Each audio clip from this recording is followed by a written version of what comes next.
Ndị be anyị ndewonu. Ndụ mmiri, ndụ azụ, mmiri atala, azụ anwụna.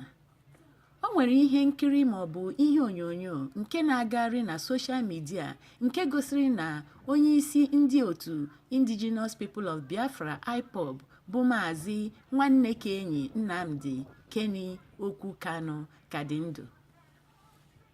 Ihe onyonyo ahụ gosiri Maazị Kanu ebe o chere ihu na mgbe aja n'ala nsọ bụ Jerusalem na-ekpe ekpere.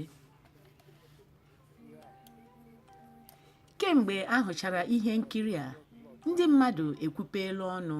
Ụfọdụ na-ekwu na ọ gbagwojuru ha anya na ndị agha Naịjirịa egbughị nwoke a. Ụfọdụ na-ekelekwa Chukwu maka idewe ya ndụ.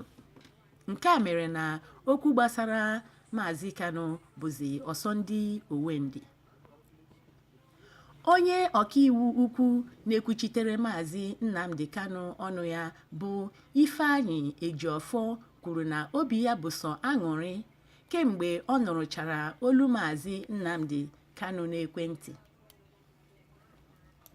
O kwukwara na oge na-adịghị anya Maazị Nnamdi Kanu ga-ekwu okwu n'igwe mgbasa ozi ka ụwa niile nụrụ olu ya ma marakwa arụ niile na njinji niile jiri ụbọchị ndị agha Naịjirịa nke a kpọrọ Operation Python Dance ma ọ bụ egwu eke gara n'ezinụlọ ya.